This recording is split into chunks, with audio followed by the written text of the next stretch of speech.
Give me 3 minutes, and I'll walk you through the century.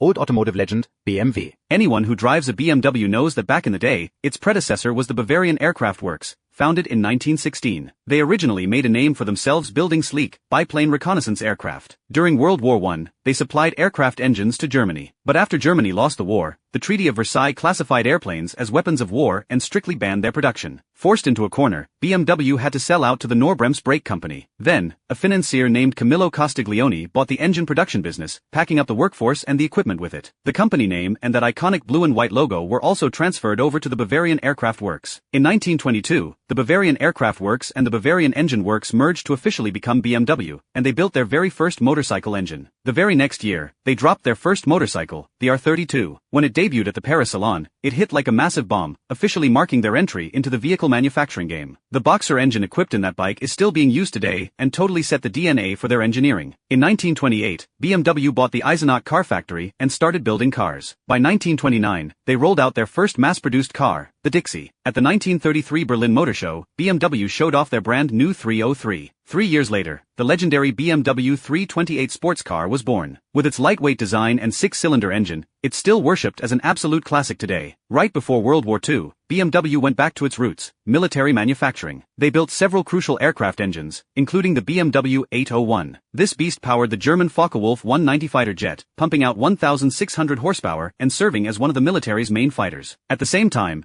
BMW mass-produced the 275 motorcycle for the German military. Equipped with a sidecar and serious off-road capabilities, it was absolutely vital for recon, comms and logistics. Later on, as the war escalated, they indirectly got involved in armored vehicle production, supplying engines for certain tanks. In 1944, the reckoning came. The Allies bombed the Munich factory, completely destroying their production equipment. The Eisenach factory fell under Soviet control, while the US military took over the Munich plant. Postwar BMW hit rock bottom. To survive, they literally resorted to making kitchenware and bicycles. But they kept their heads down, bided their time, and did R&D for an American aircraft company. Once they secured enough funding to rebuild, their road to recovery officially began. By 1948, BMW had rebuilt its motorcycle factory, and their new R51 and R24 bikes were a massive hit in the market. In late 1952, BMW finally rebooted their car business, launching the 501 Series 4-door sedan. In 1955, they dropped the 503 and 507, proving their auto manufacturing had returned to its absolute peak pre-war levels. Fast forward to the 1970s, BMW set up its headquarters in Munich and launched the iconic 3 Series. In 1994, BMW bought the Rover Group. They sold off parts of it in 2000, but held on to Mini. 2 years later, BMW scooped up Rolls-Royce. BMW's ability to rise from the ashes isn't just a textbook example of corporate survival, it's a microcosm of 20th century industrial development. BMW has constantly led the charge in innovation and tech revolution. From starting out making airplane engines, they've evolved into a massive global enterprise that dominates high-end cars, motorcycles, and new energy vehicles.